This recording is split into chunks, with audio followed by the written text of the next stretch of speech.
C. Trabalho, rendimento, tempo e proteção social. Aumentar salários e promover a justa distribuição da riqueza.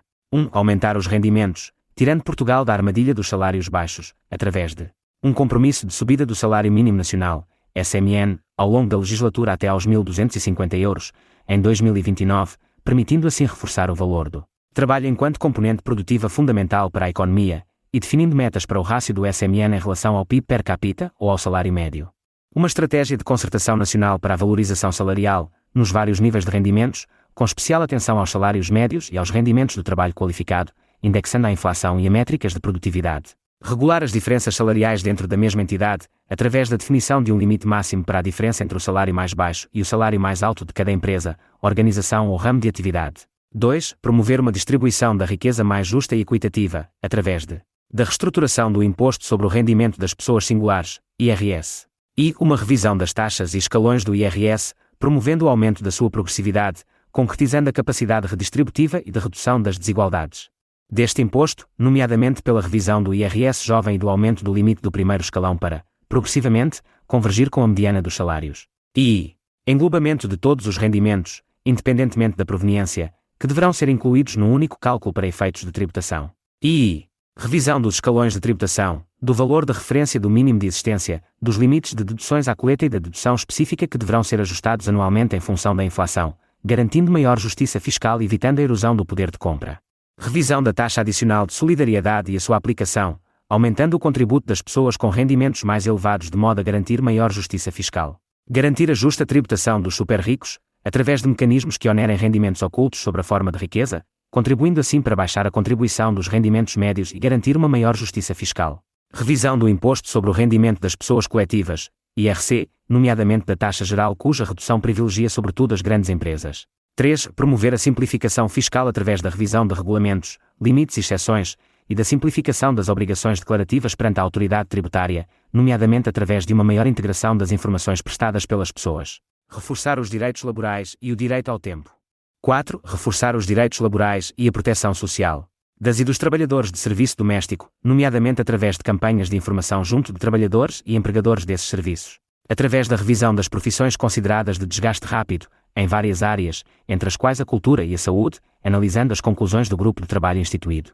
Reforçando os planos de reconversão profissional apoiados pelo Estado, nomeadamente pelo Instituto do Emprego e Formação Profissional, IFP. Através da obrigatoriedade do pagamento do subsídio de alimentação, revisão dos valores mínimos por tipo de pagamento e dos limites de isenção fiscal para as empresas e trabalhadores.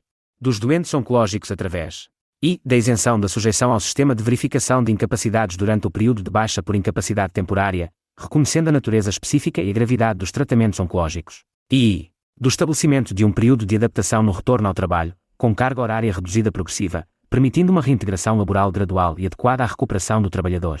E da garantia de acompanhamento multidisciplinar durante este processo de reintegração, envolvendo profissionais de saúde ocupacional e equipas médicas responsáveis pelo tratamento. Reforçar a capacidade da autoridade para as condições do trabalho, com recursos técnicos, legais e humanos, para desempenhar a sua ação fiscalizadora, nomeadamente no que respeita a condições laborais e horários de trabalho, prevenindo abusos sobre trabalhadores, entre os quais os relacionados com o registro efetuado por plataformas ou meios digitais. Erradicar os estágios não remunerados ou com remuneração inferior ao salário mínimo, os falsos recibos verdes, os falsos estágios e o falso trabalho independente. Regular o recurso abusivo ao trabalho temporário e restringindo os contratos a prazo a funções comprovadamente temporárias e ao trabalho suplementar. Facilitar o acesso dos trabalhadores à informação sobre o assédio moral em contexto de trabalho. Fiscalizar as condições de habitabilidade de instalações para o alojamento temporário destinado a trabalhadores quando garantido pela entidade empregadora. Acompanhar o aumento do recurso ao despedimento coletivo e rever as condições de acesso ao regime de layoff pelas empresas. Regular os anúncios de emprego para garantir um mercado de trabalho mais transparente e com menos fraudes, nomeadamente obrigando os anúncios de emprego a apresentar a remuneração mínima associada ao cargo, sendo, posteriormente, consequentes com ela. Reduzir o tempo que o trabalhador tem que aguardar para se despedir com justa causa e permitir que os subsídios de férias e Natal passem a ser considerados para efeito da rescisão. Adaptação das medidas de estágios profissionais promovidos pelo Instituto do Emprego e Formação Profissional, IFP, aos estágios das ordens profissionais, garantindo justiça no acesso à profissão. 6. Aumentar o tempo disponível para todas as pessoas e combater a desregulação dos horários de trabalho. Alargando a experiência da semana de 4 dias de trabalho no setor privado e na administração pública, promovendo a redução efetiva do horário de trabalho sem Perda de remuneração através da inclusão da semana de 4 dias na contratação coletiva e nos acordos de empresa, trabalhando para uma experiência a nível nacional. Atingindo as 30 horas de trabalho semanais e 30 dias de férias anuais até 2030, através da implementação imediata das 35 horas semanais de trabalho e dos 25 dias de férias e da progressiva redução do tempo de trabalho e aumento dos dias de férias. Limitando o trabalho por turnos, trabalho noturno e elaboração contínua às atividades estritamente necessárias e promover a devida compensação remuneratória dos trabalhadores e acompanhamento mais adequado na prevenção de doenças profissionais, considerando os impactos que têm na sua vida pessoal e para a sua saúde. Restringindo o prolongamento do horário de trabalho pelo recurso excessivo ao trabalho extraordinário e salvaguardar o respeito aos tempos de descanso.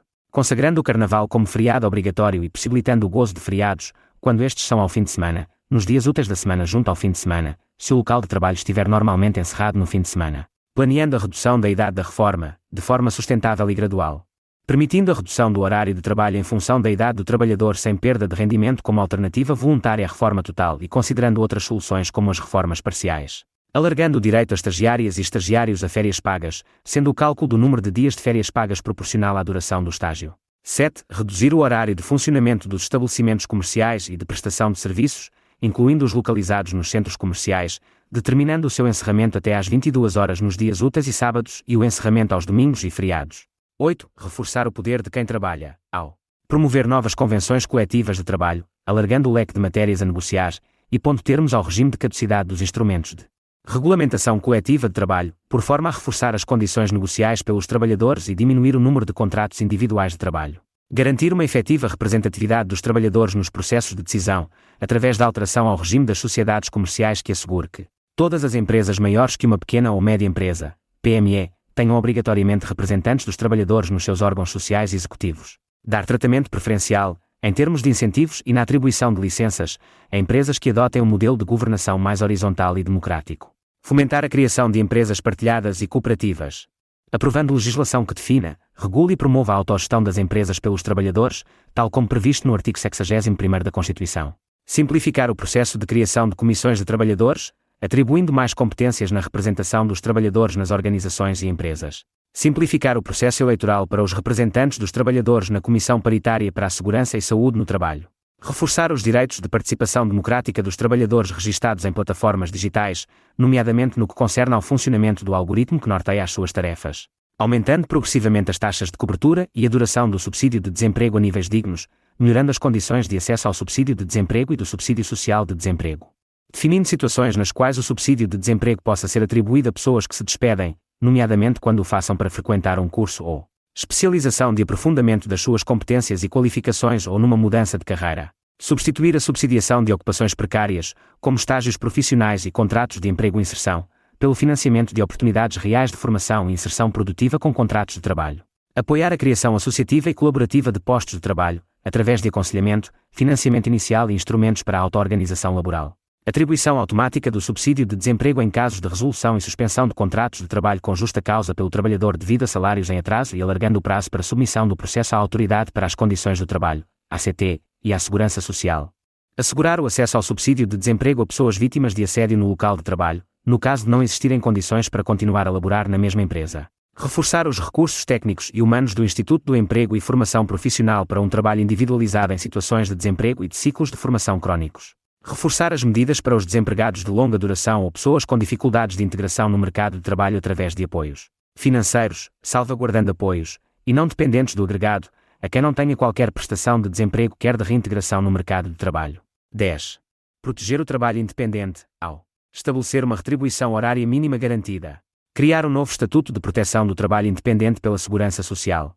Ajustar a tabela de retenção para trabalhadores independentes. Aumentar o valor a partir do qual os trabalhadores e as trabalhadoras independentes deixam de estar sujeitos à isenção de IVA e retenção na fonte.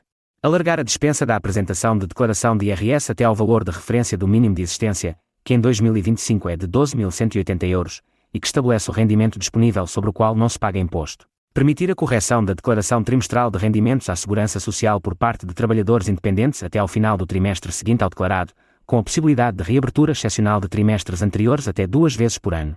Reforçar a capacidade de negociação coletiva dos trabalhadores independentes que prestem serviços a uma mesma entidade. Promover uma maior justiça fiscal e adaptabilidade no regime de isenção de IVA aplicável aos trabalhadores independentes, reconhecendo a imprevisibilidade inerente às suas atividades económicas. 11. Assegurar 6 dias de trabalho, ou 48 horas, anuais de licença para saúde pagos pela entidade empregadora, que permita aos trabalhadores e às trabalhadoras lidarem com questões de saúde física e mental, sem necessidade de justificação adicional ou apresentação de qualquer comprovativo médico. A pessoa beneficiária da licença terá o dever de informar a entidade empregadora e poderá usufruir de um máximo de 3 dias seguidos, após os quais deverá ser pedida baixa de acordo com o modelo atual. Conciliar o trabalho com a vida pessoal. 12. Rever, alargar e aumentar a dotação orçamental do programa para a conciliação, com vista à promoção de maior equilíbrio entre a vida familiar e laboral e da igualdade entre géneros, tendo como objetivos principais promover a flexibilidade de horários e do alargamento do teletrabalho, considerando a possibilidade de horários adaptados, mas também de horas limites para reuniões. Reforço das licenças parentais, tendo em conta as necessidades pessoais e familiares das e dos trabalhadores. Dotar a autoridade para as condições do trabalho de meios para fiscalização do direito a desligar e do dever do não contacto, protegendo os trabalhadores da imposição de se manterem ligados às suas funções para além do horário de trabalho, para salvaguarda da sua saúde mental e vida familiar. Promover o debate sobre o programa da conciliação entre a vida profissional, familiar e pessoal em sede de concertação social, incluindo as várias entidades na revisão do programa e na definição da metodologia de execução. Promover a formação para a conciliação através de protocolos entre a Comissão para a Cidadania e a Igualdade de Género, CIG, e entidades privadas e públicas. Criar benefícios fiscais para empresas que adotem medidas de conciliação. Alargar o seu direito a trabalhadores com filhos ou dependentes até aos 12 anos, garantindo a conjugação da parentalidade com o teletrabalho. Trabalhadoras grávidas, trabalhadores com doença crónica ou com grau de incapacidade igual ou superior a 60% e trabalhadores estudantes, incluindo em microempresas. Assegurar a igualdade de direitos entre trabalho presencial e teletrabalho, incluindo o subsídio de alimentação. Verificação pela segurança e saúde no trabalho da entidade empregadora das condições do local de trabalho em casa, se requerido pelo trabalhador ou profissional de saúde da empresa. Acompanhamento dos impactos do teletrabalho e trabalho remoto de quem trabalha com a apresentação de medidas compensatórias que promovam a integração nas equipas, as oportunidades de progressão na carreira e salvaguardando o acesso à informação relativa aos direitos laborais. 14. Apoiar a parentalidade e as famílias, através do aumento progressivo da licença parental para 16 meses, reforçando a iniciativa legislativa cidadã que caducou na legislatura e propunha pelo menos 6 meses de licença parental inicial pagos a 100%. Da criação de um período de licença parental acrescida de até 14 semanas, paga na totalidade, para os pais cujos filhos necessitem internamento neonatal de mais de 7 dias. Esta licença somar-se à licença já existente. Do incentivo à repartição da licença parental entre os progenitores, nomeadamente prevendo períodos mais longos de tempo licença conjunta e o aumento do período mínimo obrigatório de gozo de licença por cada um dos progenitores. Da possibilidade de baixa comparticipada a 100% para trabalhadoras grávidas quando a gravidez não seja de risco. Da criação de um regime de proteção para grávidas ou pessoas em processo de adoção com contrato a termo certo. Da redução do horário de trabalho de trabalhadores com filhos até 3 anos de idade, independentemente de serem amamentados ou não, e incentivando a repartição entre os dois progenitores. Do estabelecimento de um regime de apoio à parentalidade de trabalhadores precários tendencialmente equiparado ao de trabalhadores por conta de outrem. Do aumento do número de vagas em creches e jardins de infância incorporados na rede pública escolar. Do aumento do subsídio para assistência a filho com deficiência, doença crónica ou doença oncológica para 100% da remuneração de referência. Da garantia que não se é prejudicado na carreira de investigação científica por motivos de parentalidade. De permitir que pais e mães tenham mais flexibilidade e oportunidade de acompanhar as crianças e jovens, prevendo que a licença parental complementar e a licença para assistência a filho previstas no Código do Trabalho possam ser utilizadas até aos 18 anos de idade, e não apenas até aos 6 anos, e garantindo a sua divulgação junto das famílias. De assegurar a remuneração de faltas para assistência a membro do agregado familiar, nomeadamente em cuidados paliativos. Reforçar as pensões e os apoios sociais. 15. Planear a convergência das pensões de valor reduzido com o salário mínimo nacional até ao final da legislatura, reduzindo a diversidade de apoios a um único apoio, pensão social do regime não contributivo, pensão paga pela Caixa Geral de Aposentações, pensão social de velhice, entre outras de valores semelhantes, revendo a compatibilidade entre apoios e com a atualização e reforço do indexante de apoios sociais, IAS. 16. Rever a fórmula de cálculo das pensões da Segurança Social, através do fator de sustentabilidade, desagravando por forma a reduzir a penalização antecipada e garantir o acesso, sem penalizações, à pensão de velhice aos trabalhadores com 45 anos de descontos. 17. Reforçar os apoios sociais, através do aumento anual e gradual do indexante de apoios sociais, IAS, acima do valor da inflação, que permitam garantir estabilidade na atribuição de diversos apoios sociais. Restabelecimento do acesso ao rendimento social de inserção e do aumento do seu valor, considerando igualmente a majoração dos agregados familiares monoparentais e dos dependentes até aos 6 anos de idade.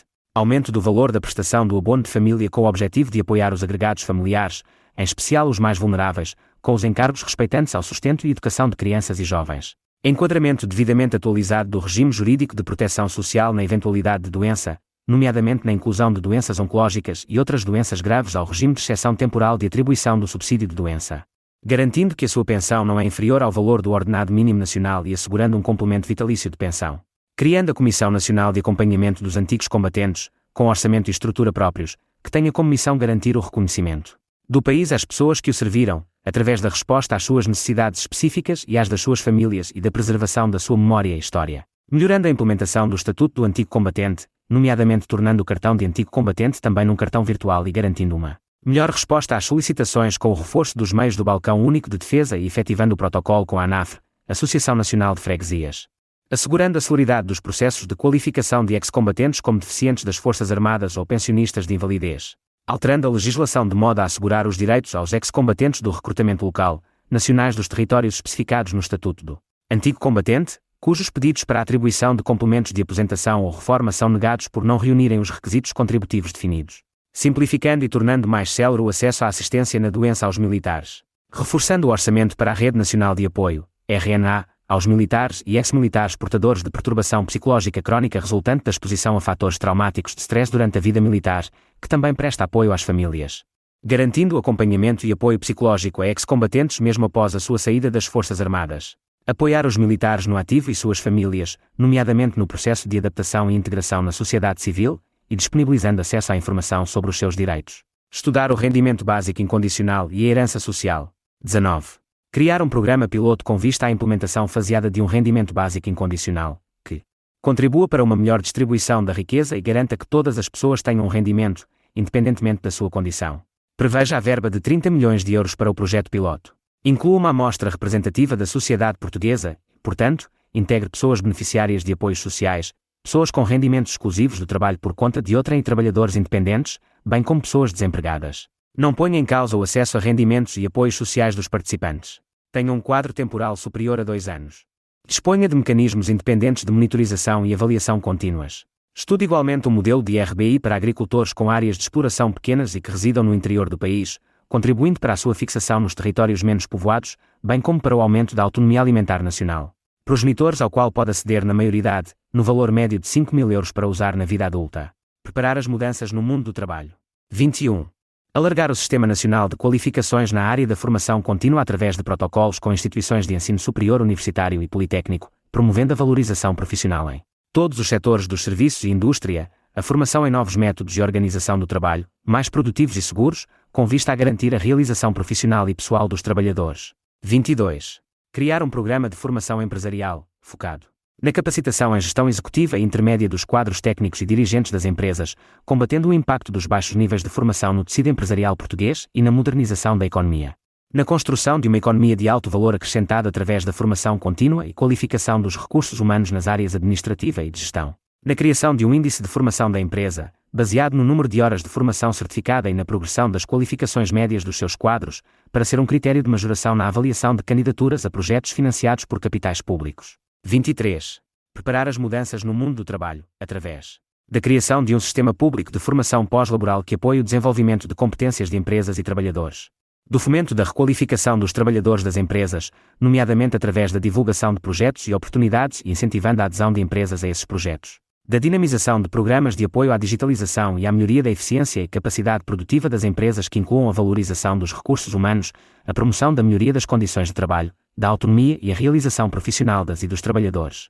Da criação de um dividendo da automação, uma contribuição extraordinária ou suplementar aplicada às organizações e empresas que despeçam trabalhadores ou extingam postos de trabalho, quer pela introdução de sistemas de automação, ao recurso a software baseado na aprendizagem automática e modelação de contexto por dados para este fim, ou nas empresas em que se verifica assinalável desproporção entre número de trabalhadores e lucro realizado, como por exemplo o caso de empresas tecnológicas. Promoção da segurança e saúde no trabalho, SST, pela aposta na prevenção e sensibilização, assim como pelo apoio à investigação e aos parceiros sociais na formação sobre SST, incluindo no reforço dos meios da autoridade para as condições do trabalho a este nível.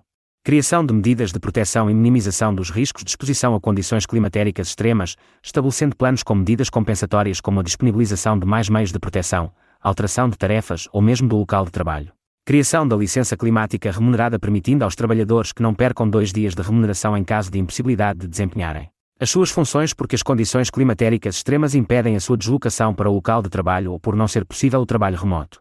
Revisão da lista de doenças profissionais, alinhando-a com as recomendações da Organização Internacional do Trabalho, incluindo as doenças relacionadas com a exposição a condições climatéricas extremas, como por exemplo as ondas de calor ou as temperaturas elevadas. Aumentar a exigência do regime de segurança e saúde no trabalho na prevenção e acompanhamento médico das e dos trabalhadores que trabalham por turnos. Revisão e atualização das regras de cálculo de indemnizações atribuídas aos trabalhadores sinistrados decorrente de acidentes de trabalho ou doença profissional e eliminação da remissão das pensões atribuídas por incapacidade permanente inferior a 30%. Apoiar a melhoria das condições de trabalho e de segurança, a bordo e nos portos de pesca. Proteger e assegurar o futuro da segurança social. Do combate à evasão contributiva. Da consideração da remuneração real, e não apenas do salário base, no cálculo das contribuições. Do aumento da percentagem atribuída à segurança social das coimas por violação de direitos e garantias laborais. Da atribuição à segurança social de receita de impostos sobre consumo, capital e transações financeiras, incluindo criptomoedas. De taxar o lucro das empresas e não os seus trabalhadores, de forma a responder também à adoção da digitalização e automação ou ao recurso a métodos de organização do trabalho nefastos para os trabalhadores como a elaboração contínua e o trabalho noturno. De manter um sistema público de segurança social e não ceder às pressões para a privatização parcial da segurança social através da inclusão de fundos de pensões ou sistemas de capitalização privados. Promover a transparência do sistema da segurança social, mantendo a confiança dos cidadãos através da disponibilização de dados abertos da segurança social anonimizados, respeitando a proteção de dados pessoais e melhorando a comunicação com os contribuintes e beneficiários. 26.